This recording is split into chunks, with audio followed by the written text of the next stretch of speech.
ఇక్కడ తాతగారిని తలుచుకోవడానికే వచ్చినందుకు ఎంతో సంతోషిస్తున్నాను.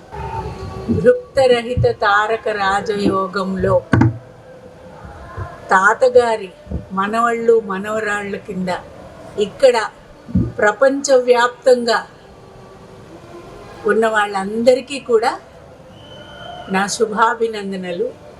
తాతగారి ఆశీస్సులు మనందరినీ ఈ యోగ మార్గంలో సరైన పద్ధతిలో ముందుకు నడిపించి ఆయన అనుకున్నట్లుగా మనం తీర్చిదిద్దుకోగలిగే సామర్థ్యం మనకి ఆయన ఇవ్వాలి అని కోరుకుంటూ పొద్దున్నుంచి తాతగారి స్మరణే చేస్తున్నారు.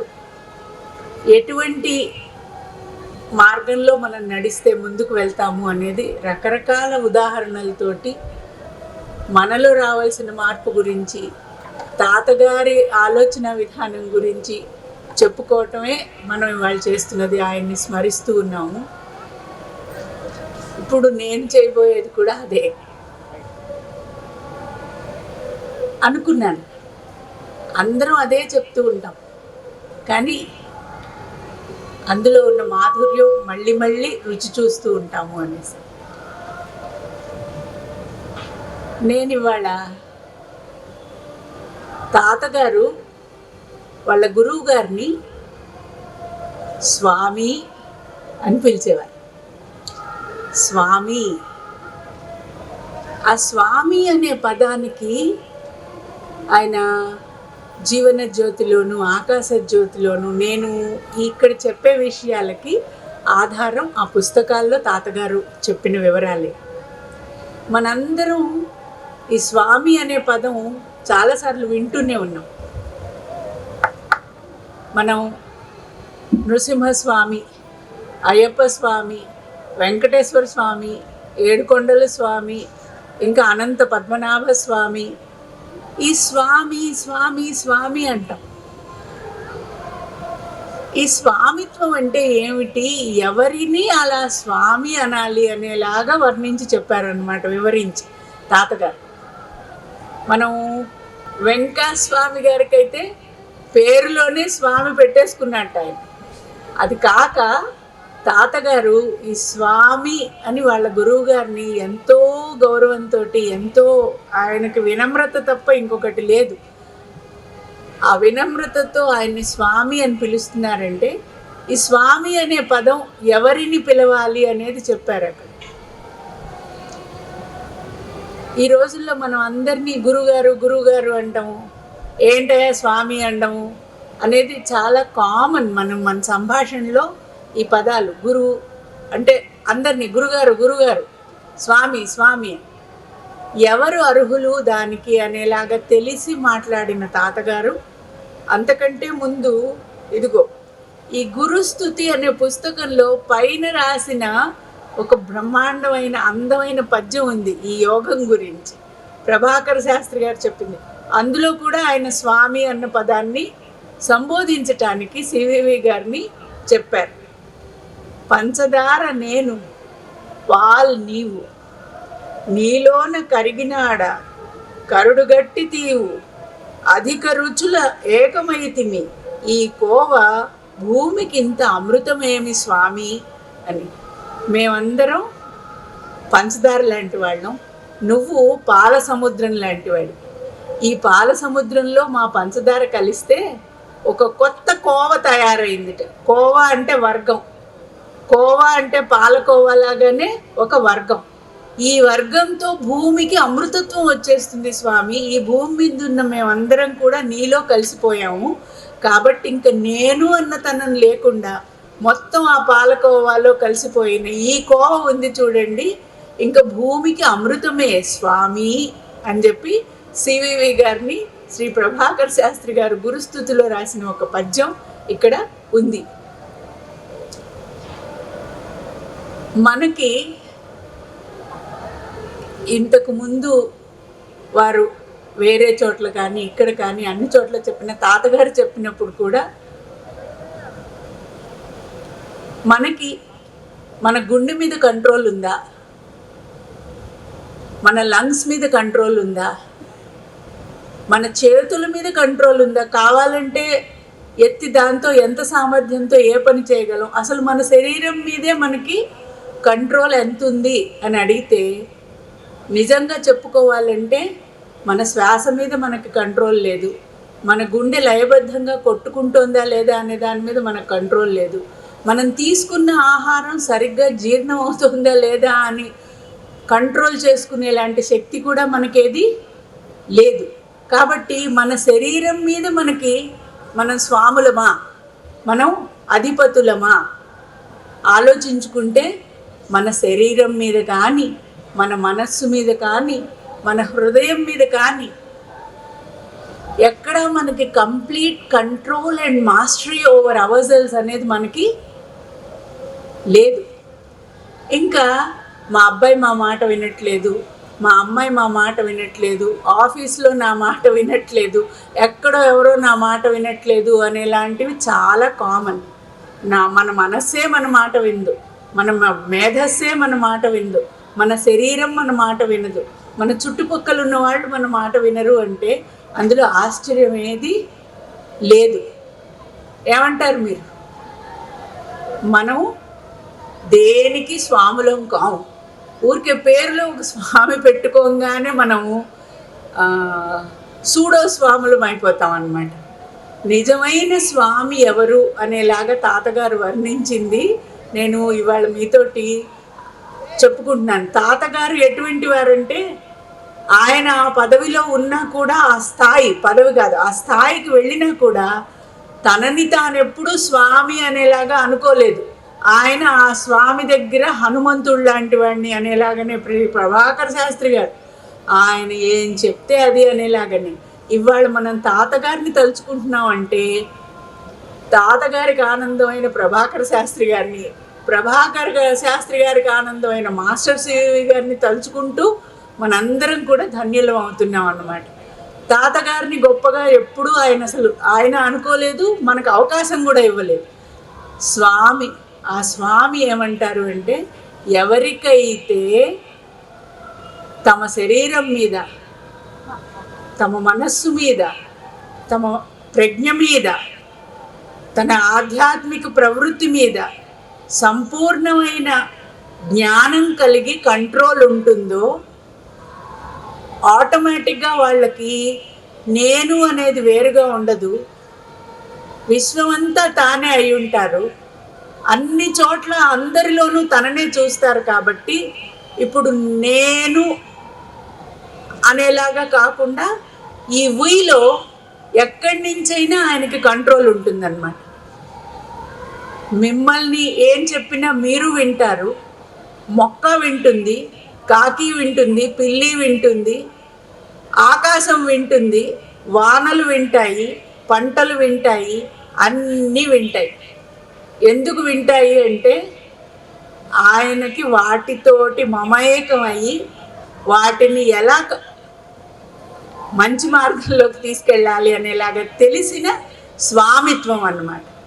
ఈ స్వామిత్వం అనేది ఉన్నవారు మాస్టర్ సివివి గారు, శ్రీ ప్రభాకర్ శాస్త్రి గారు, శ్రీ ఎంఎన్ గారు. ఈ యోగ మార్గంలో వాళ్ళే కాదు, ఆ అనంత తత్వంతో సంబంధం ఉన్నవాళ్ళు.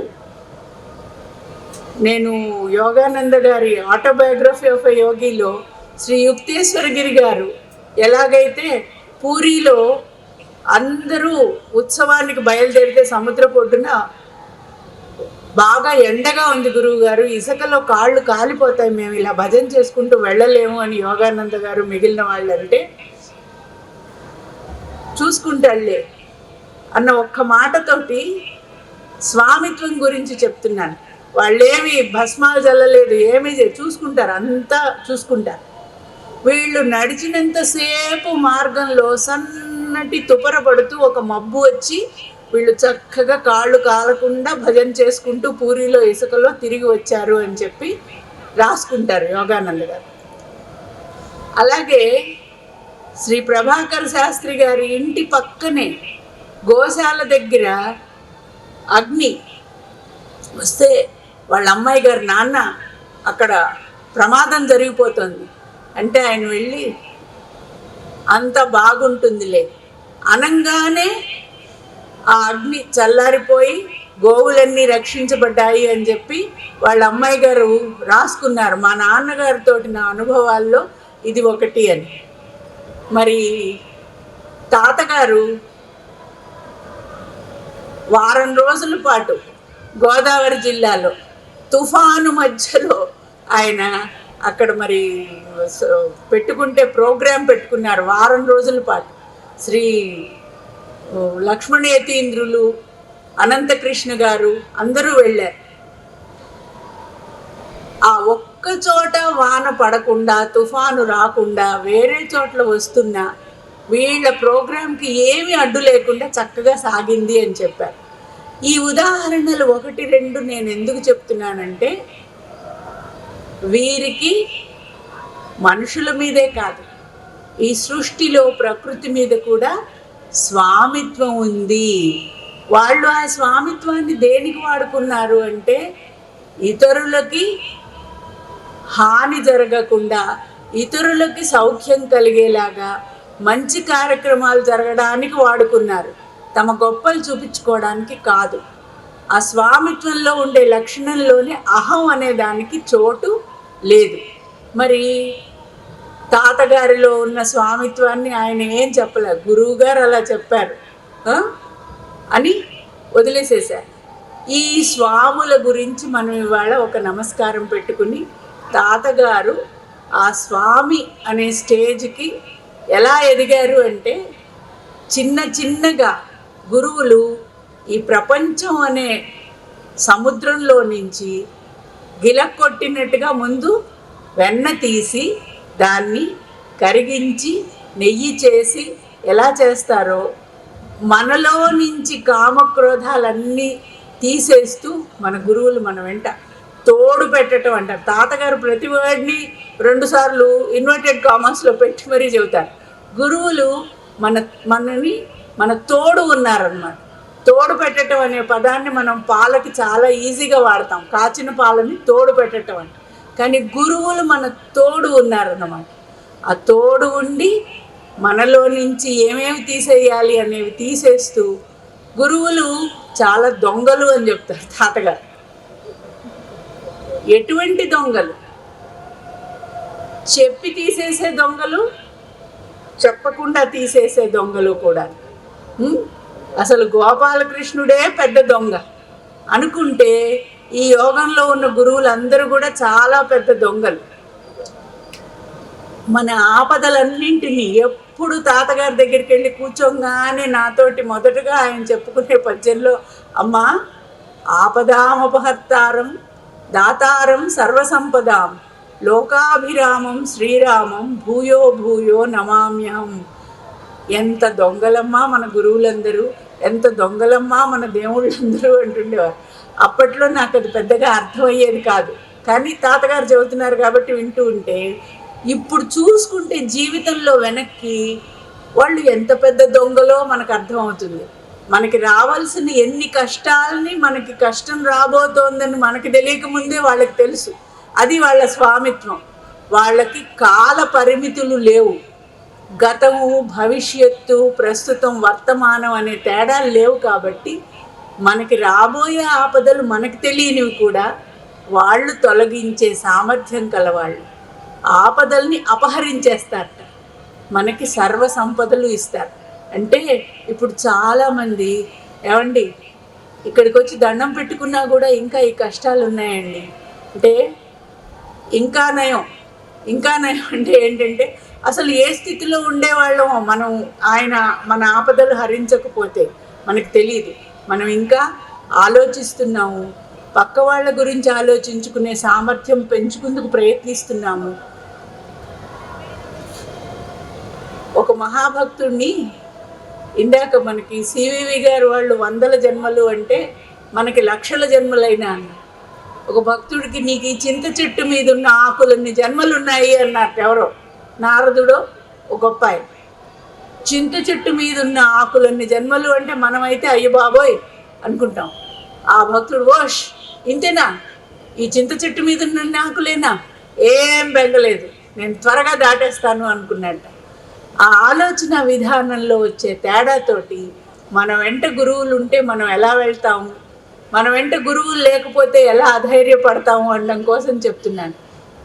వాళ్ళు మన వెంట ఉండడానికి తాతగారు ఈ రోజున ఎక్కడుండి ఉంటారు తాతగారు అనేది నాకు డౌట్ వచ్చింది. ఎక్కడుండి ఉంటారు తాతగారు? ఇక్కడే ఉండుంటారు, ఎక్కడో పుట్టి కూడా ఉండుంటారు. ఎందుకంటే మా తాతగారు అన్న పుస్తకంలోనూ రాస్తారు, తాతగారే చెప్తారు,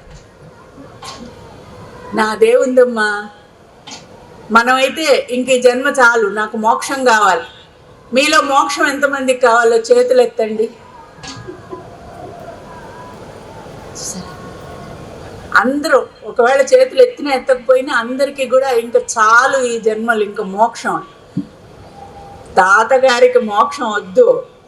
తాతగారికి కానీ ప్రభాకర్ శాస్త్రి గారికి కానీ ఈ ప్రపంచం నుంచి మోక్షం అనేది వాళ్ళు కోరుకోవట్లేదు అన్నమాట. వాళ్ళు ఏం కోరుకుంటున్నారు? మనందరం కూడా అమృతత్వంలోకి రావాలి అని, ఇక్కడికి మళ్ళీ మళ్ళీ రావాలి. మన బాగు చేయడం అనేది అంత తేలిక కథ కాదు. కాబట్టి ఆయన ఏమంటారు, నా దేవుందమ్మా, అంతా మా గురువు గారి దయ, ఇలాగ వెళ్తూ ఉంటుంది నా బండి, ఇదిగో ఇక్కడ పుట్టేయి అంటారట వాళ్ళ గురువు గారు. అంతే, అక్కడి నుంచి వెంటనే ఏ అమ్మకో క్యారమంటూ పుట్టేస్తారు.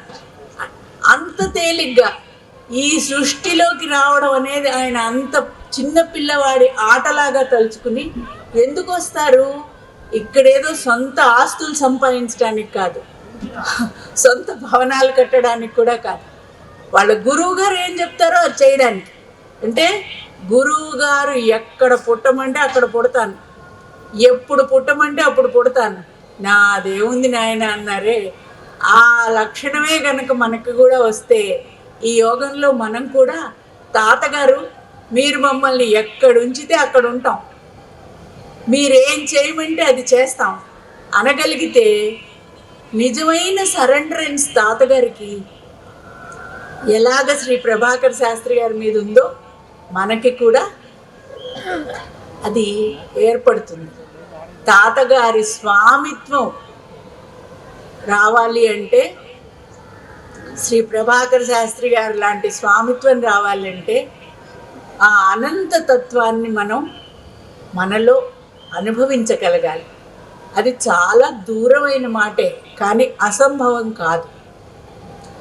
వాళ్ళు కొన్ని జన్మల తర్వాత ఈ స్థితికి వచ్చారంటే మనం కూడా కొన్ని జన్మల తర్వాత ఆ స్థితికి తప్పకుండా వెళ్తాం. ఈ వెందువు అని మందు శ్రీ వెంకటేశ్వర స్వామి టీటీడీ ఆస్థానంలో ప్రభాకర్ శాస్త్రి గారు ఉద్యోగం చేసేవారు. అన్నమాచార్యుల వారి కీర్తనలన్నింటినీ ఆయన ఇంటర్ప్రెట్ చేసి వర్గీకరించి చాలా రీసెర్చ్ చేసిన మహానుభావుడు. ఆ వెందువుని మందు అనే కీర్తనలో డేటు టైము ఎక్స్పైరీ లేని మందుట. వెంకటేశ్వర స్వామికి దండం పెట్టుకుంటే అన్నమాచార్యుల వారు చెప్పే ఆ మందు, దీనికి టైము డేటు ఎక్స్పైరీ లేదు, దీన్ని ఎవరు తీసుకున్నా మనలో ఉన్న కల్మషాలన్నింటినీ తొలగిస్తుంది, మనకి సంపూర్ణంగా తెలియవలసింది తెలియజేస్తుంది, మనని ఆనందంగా ముందుకు తీసుకెళ్తుంది అనేలాంటి కీర్తన. తాతగారికి భాగవతం చదువుతున్నా యోగమే కనిపిస్తుంది. శ్రీ ప్రభాకర్ శాస్త్రి గారికి అన్నమాచార్యుల వారి కీర్తనలు చదువుతున్నా సివివి యోగమే కనిపిస్తుంది. అది చాలా సహజం. మన ఆలోచన విధానంలో ఏ స్థాయిలో మనం ఉంటామో మన చుట్టూ ఉన్నవన్నీ కూడా మనకి దానికి తగినట్టే కనిపిస్తాయి. ప్రభాకర్ శాస్త్రి గారికి వెంటనే అరే, అన్నమాచార్యుల వారు వెంకటేశ్వర స్వామి గురించి రాసిన ఈ కీర్తన మన సివివి యోగందే కదా అనిపించేసింది. మన సివివి యోగంలో కూడా మనం అదే కదా చేస్తున్నది. ఆయనకి సంపూర్ణంగా సరెండర్ అయ్యి ఆయన ఇచ్చే ఆ వెందువుని మందు, ఆ మందు ఏమిటి? మాస్టర్ సివివి నమస్కారం అనుకోవటం, ఇంకేమీ చేయక్కర్లేదన్నది. దానితోటి మనం ఈ సముద్రం లాంటి అనంతమైన సాగరాన్ని జన్మలని దాటి ముందుకు వెళ్తామని చెప్తున్నారే, మనం మాస్టర్ గారికి అలా సరెండర్ అయ్యామంటే మన మాస్టర్ గారు అదే చెప్పటానికి మన దగ్గరికి వచ్చిన ఆ పరబ్రహ్మం అనేసి ప్రభాకర్ శాస్త్రి గారు తన అనుభవాల్లో రాసుకున్నారు. తాతగారు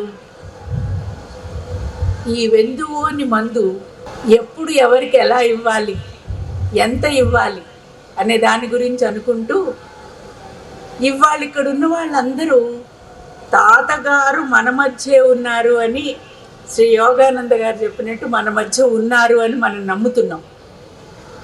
ఎంతమంది నమ్ముతున్నారో ఒకసారి చెయ్యొద్దండి. అందరికీ నమస్కారం. అది చాలా సత్యం. ఇప్పుడు మనకి తాతగారు మన మధ్య ఉన్నారు అన్న నమ్మకం లాంటిది లేని కొంతమంది శరీరానికే పరిమితమై ఉన్నారు శ్రీ ప్రభాకర శాస్త్రి గారు అనేలా అనుకున్న వాళ్ళని తాతగారు కొన్ని సందర్భాల్లో ఎదుర్కోవటం జరిగింది.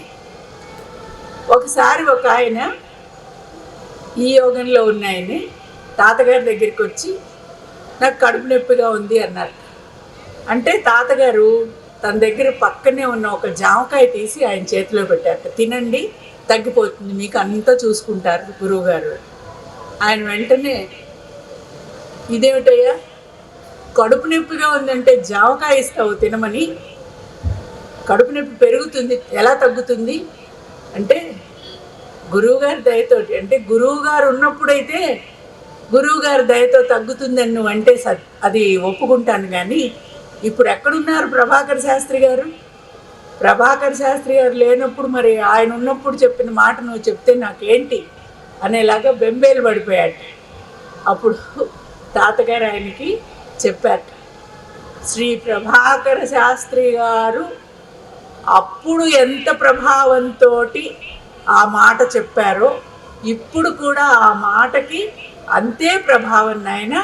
కాబట్టి నువ్వు నిర్భయంగా ఈ జామ పండు తిను, నీకేమీ అవ్వదు అని చెప్తే ఆయన సరే ఎలాగోలా గుండె చిక్కబట్టుకుని తిన్నాడు. నిజంగానే ఆయన కడుపు నొప్పి ఆ జామకాయ తిన్నాక తగ్గిపోయింది. తాతగారు శ్రీ ప్రభాకర శాస్త్రి గారి మీద నమ్మకం అంటే ఆయన శరీరంతో ఉన్నప్పుడే అనేలా కాకుండా ఎవరికైతే ఉంటుందో వారే ఈ యోగంలో ముందుకు నడిచేవారు. కేవలం శరీరానికే పరిమితమై ఉంటాయి శక్తులు అనేలాగా అనుకునేవారు కారు అని ఎలా చెప్పారో శ్రీ తాతగారు ఇవాళ మనం 34వ వర్ధంతి. ఇది కేవలం మన తృప్తి కోసం, అంటే ఒక జ్ఞాపకం కింద మనందరం ఇక్కడ కలిసి ఆయన గురించి తలుచుకోవటం కోసం చేసుకున్న ఒక ఏర్పాటు. అంతకు మించి ఆత్మకి ఎలాగైతే మరణం లేదో తాతగారికి కూడా మరణం లేదు. ఆయన ఎప్పుడూ మన మధ్యనే ఉన్నాడు. అప్పుడు శరీరంతో ఉన్నప్పుడు ఒక చోటికి పరిమితం అయ్యాడు ఆయన. ఆయన పుస్తకాల్లో ఆయన చేసిన వింతలు విశేషాలు చదివితే ఆయన ఎక్కడో ఉంటే ఇంకెక్కడో ఒక మహాతల్లి విసిగి ఆత్మహత్య చేసుకోవాలనుకుంది. వాళ్ళ ఊరి దగ్గరే ఒక మహాతల్లి బావిలో దూకి ప్రాణత్యాగం చేయాలి, ఎంతకీ ఈ వ్యాధులు పోవట్లేదు అనేసి. తాతగారు ఎక్కడో ఉన్నారు, గోదావరి జిల్లాలోనూ కాకినాడలోనూ ఎక్కడో ఉన్నారు, రాజమండ్రిలో ఉన్నారు. రాత్రంతా ఆ బావి దగ్గర తాతగారు ఆ బావి గట్టు మీద తిరుగుతూ ఉన్నారట. ఆవిడ ఎప్పుడు వెళ్ళి దూకుతా ఉన్నా అక్కడ తాతగారు కదలరు. తెల్లారిపోయింది. ఆవిడ లోపలికి వచ్చి కూర్చుంది. అప్పుడు తాతగారు వచ్చి ఎందుకమ్మా ఇలాంటి పని చేసావు అని అడిగి, సరే ఆవిడ కర్మ తీరి ఆవిడకి అదృష్టంతో ఆరోగ్యం వచ్చే సమయం వచ్చింది. ఈ బాధలు ఎవరికి చెప్పుకోలేనంత ఎక్కువగా ఉన్నాయి తాతగారు, నేను ఇంకా అని అంటే సరే తగ్గించాను.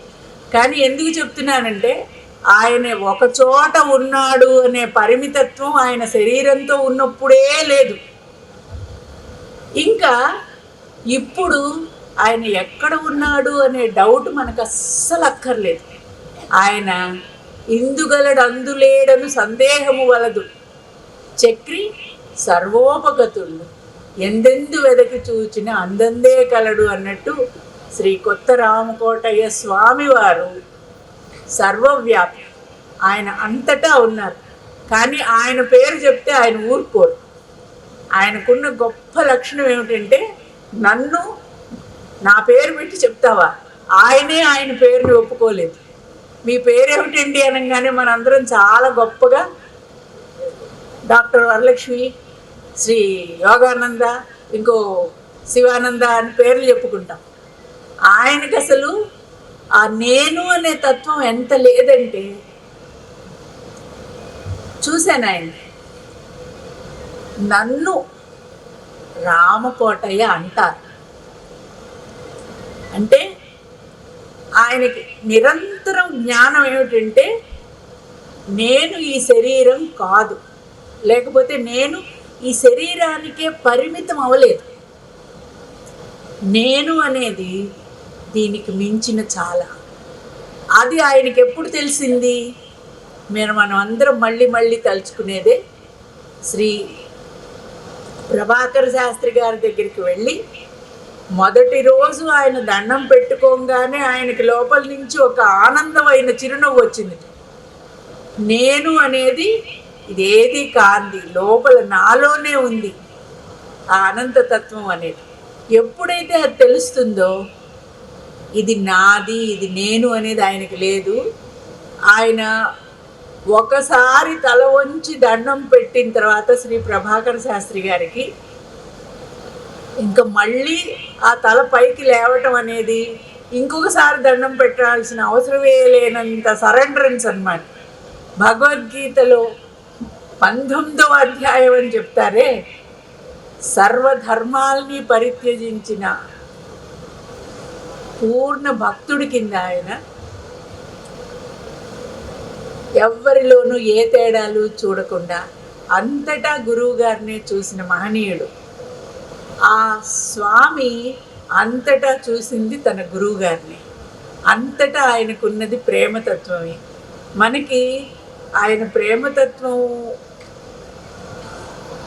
చెప్పుకోవడానికి కూడా అసలు మనకి ప్రేమతత్వం అంటే ఏంటో తెలిస్తే ఆయన చెప్పేది అర్థం అవుతుందండి. మనం సబ్బుతోటి, వాషింగ్ పౌడర్ తోటి మనం చాలా క్లీన్ చేసుకోవాల్సిన పరిస్థితుల్లో ఉన్నాం కనుక మళ్ళీ మళ్ళీ ప్రయత్నిస్తే వచ్చిన తప్పేమీ లేదు. తప్పకుండా ఎప్పటికోప్పటికి క్లీన్ చేసుకుంటాం. ఆ కరుణ, ఆ అనంతమైన ప్రజ్ఞ శ్రీ ప్రభాకరులది ఆ సూర్యదేవుని వెలుగులాగా అందరి మీద వస్తూ ఉంటుంది అని తాతగారు ఆకాశ జ్యోతిలో చెప్తారు. మన కిటికీలు మూసుకుని ఉన్నాం అనుకోండి, ఆ వెలుగు లోపలికి రాదు. మనం కిటికీలు ఒకవేళ తెరిచామనుకున్నా ఆ అద్దాలకు ఎక్కువ మసిపట్టుంది అనుకోండి, వెలుగు సరిగ్గా రాదు. ఇప్పుడు తాతగారు ఆ వెలుగు రావాలి అంటే మనం మళ్ళీ మళ్ళీ క్లీన్ చేసుకోవాలి అన్న దాంతోపాటు లేవాలి అంటారు తాతగారు. నేను అనుకున్నాను, శ్రీ ప్రభాకర శాస్త్రి గారి గురించి చెప్తారు. మా గురువు గారిని కొంతమంది గొప్ప పండితుడు అనుకుంటారు, కొంతమంది యోగంలో నిష్ణాతులు, మనకి వ్యాధులు తగ్గిస్తారు అనుకుంటారు, కొంతమంది గొప్ప కవి అనుకుంటారు, రీసెర్చ్ స్కాలర్ అనుకుంటారు. అన్ని రకాలుగా అనుకుంటూ ఉన్నారు. కానీ నాకు మా గురువు గారు అన్నీ, సర్వం ఆయనే, ఆయన్ని మించింది లేదు. ఒక్కొక్క విభాగంలాగా నేను మా గురువు గారిని చూడట్లేదు అని చెప్తూ, అంటే ప్రభాకర్ శాస్త్రి గారిని చూసేటప్పుడు మనకున్న ఫిల్టర్స్, ఒక దివ్యమణి ఉంటే, స్ఫటికమణి, దాన్ని మనము పూజలో ఒక ఎర్ర పువ్వు వైపు నుంచి చూస్తే అది ఎరుపు షేడ్స్తో కనిపిస్తుంది, పసుపచ్చటి పువ్వు పెట్టి చూస్తే పసుపచ్చ షేడ్స్ కనిపిస్తుంది. ఇలాగ ఏ షేడ్స్లోంచి చూస్తే అదిలాగా మనకి తాతగారు శ్రీ ప్రభాకర్ శాస్త్రి గారు వీళ్ళు ఏ షేడ్స్లోంచి మనం చూస్తున్నాం అనేది మనం ఆలోచించుకుంటే, ఎక్కువగా ఇక్కడికి వచ్చే వాళ్ళందరూ తాతగారిని వైద్యో నారాయణో హరి అనే రూపంలో నుంచే చూస్తున్నారు ఏమో అని నా భ్రాంతి. అయితే అయి ఉండొచ్చు, అవ్వకపోతే అవ్వకపోయి ఉండొచ్చు. కానీ అందరూ కూడా తాతగారి దగ్గరికి వెళ్తే మన వ్యాధులు తగ్గుతాయి, మన సమస్యలు తగ్గుతాయి. ఆ పుష్పం పేరేంటి అనేది నేను చెప్పను. ఆ వెలుగులో నుంచి చూస్తుంటే మనకు కనపడే తాతగారు ఒక యాంగిల్ ఆఫ్ తాతగారు. అలా కాకుండా యోగపరంగా ఆయనకున్న అనుభూతులు, అనుభవాలు చూసుకోగలిగితే అప్పుడు కనపడే తాతగారు మనం కేవలం ఈ వ్యాధులు తగ్గిన తర్వాత అమ్మయ్య తాతగారికి నిజంగా మహిమ ఉంది.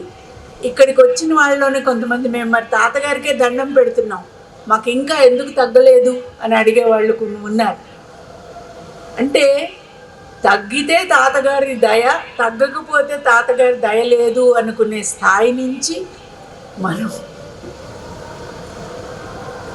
ఏదైనా ఆయన ఇచ్ఛతోటి జరుగుతుంది అనుకునేలాగా మనం ముందుకు కదలగలిగితే అప్పుడు తాతగారు చెప్తారు, ఈ 4 రంగుల పుష్పాల్లో నుంచి చూస్తున్నంతసేపు మీకు ఆ స్ఫటికం యొక్క నిజమైన కాంతి కంటే ఈ రంగులు, మీలో నుంచి ఉన్న రంగులు కనిపిస్తాయి అన్నట్టుగా కాకుండా మీరు కొంచెం పైకి లేవాలి అంటే. పైకి లేవడం అంటే కూర్చున్న వాళ్ళు లేవడం అని కాదు, ఆధ్యాత్మికంగా మీరు పై స్థాయికి వెళ్ళి చూడగలిగితే ఈ తేడాలు ఎందుకున్నాయి, ఈ పరిమితత్వం ఎందుకుంది అనేది చూసుకుంటూ దానికంటే పైన ఉన్న ఆనందాన్ని మనం, సర్వవ్యాపిత్వాన్ని మనం చూడగలుగుతామని చెప్పి చెప్తారు. ఒక టాపిక్లోంచి ఇంకో టాపిక్లోకి వెళ్ళే ఉండుంటాను, కానీ అంతా కూడా తాతగారి దయతోటే. పాండిచేరి వెళ్ళినప్పుడు తాతగారి అనుభూతి కూడా ఇదే. నేను, మా తమ్ముడు ఎప్పుడు నవ్వుతూ ఉంటాడు, అందరూ రకరకాలు. ఇప్పుడు ఇక్కడ అందరూ వాసుదేవ అని దండం పెట్టుకుంటారు కదండి, ఒకళ్ళనొకళ్ళు చూస్తే వాసుదేవ అంటారు. శ్రీ సత్యసాయి కానీ సాయిబాబా అంటే సాయిరామ్ అంటారు. జిల్లెళ్ళముడమ్మ వారి దగ్గరికి వెళ్తే జై హోమాత అంటారు. ఇంకొక చోటికి ఇంకెక్కడికో వెళ్తే జై శ్రీరామ్ అంటారు. ఏదనుకుంటున్నా పాండిచేరి వెళ్ళినప్పుడు తాతగారు అక్కడ ఒక బోర్డు చూశారట, కులము, మతము, వర్గము ఇటువంటి విభేదాలు లేని, జాతి విభేదం లేని, మత విభేదం లేని చోటికి నువ్వు వచ్చావు అని చెప్పి రాసిందిట అరవిందుల ఆశ్రమంలో సమాధి దగ్గర. ఓహో, నేనైతే సరైన చోటికి వచ్చానే అనుకున్నారు తాతగారు. అనుకుని శ్రీ అరవిందుల సమాధి దగ్గర కూర్చుని కళ్ళు మూసుకున్నారు. నువ్వు సరైన చోటికే వచ్చావు, లే అన్నట్ట అరవిందులు తాతగారితోటి యోగా దీంట్లో. తాతగారు వెంటనే లేచి నించున్నారట. ఆ లేచి నుంచోటం కాదు నేను అన్నది, ఆ తేడాల కంటే పైకి ఎలాగైతే ఈ 4 రంగుల పుష్పాల్లో నుంచి లాగా నువ్వు పైకి లేవాలి. నాకు అర్థం అవ్వలేదులేండి, అయినా నేను ఈ యోగం కాదు, మాది కుంభకోణం సివివి యోగం అని చెప్పారు తాతగారు. అప్పుడు శ్రీ అరవిందులు, ఓహో, కుంభకోణ సత్యం, తిరుపతి సత్యం, ఒంగోలు సత్యం, పాండిచేరి సత్యం అనే ఇన్ని సత్యాలు ఉన్నాయా బాబు అని అడిగారట. వెంటనే తాతగారు పైకి లేచినట్టయింది. సత్యం అనేది ఒక్కటే, నేను ఇలా ఆలోచించటం అనే దాన్ని శ్రీ అరవిందులు తొలగించారు అనుకుని అర్థమైంది స్వామి ఇప్పుడు అని కూర్చున్నారట. ఇప్పుడు ధ్యానం చేసుకో అని చెప్పారట శ్రీ అరవిందులు.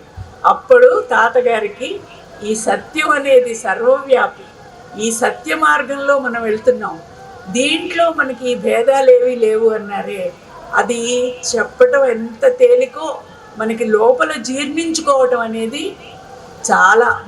మన రోజు మన అద్దాన్ని తుడుచుకుని, నాయన నీ అనుగ్రహంతో ఈ అద్దం బాగా క్లీన్ అయ్యి నీ ఆలోచనలు అనే ఆ వెలుగు మాలోకి రాని, ఆ ప్రేమతత్వాన్ని మాలోకి రాని అని మనం కోరుకుంటుంటే, తాతగారు ఆ ప్రేమతత్వంలో నుంచి ఏమేమి చేశారనేవి ఇంకొకళ్ళు తప్పకుండా మనతో షేర్ చేసుకుంటారు. ఆయన మన మధ్య ఉన్నారు, మన చుట్టూ ఉన్నారు. ప్రపంచం అంతా వ్యాపించి ఉన్నారు, అప్పుడు ఉన్నారు, ఇప్పుడు ఉన్నారు. వారికి నా నమస్కారాలు. ఈ అవకాశం నాకు ఇచ్చిన మీ అందరికీ నా నమస్కారాలు.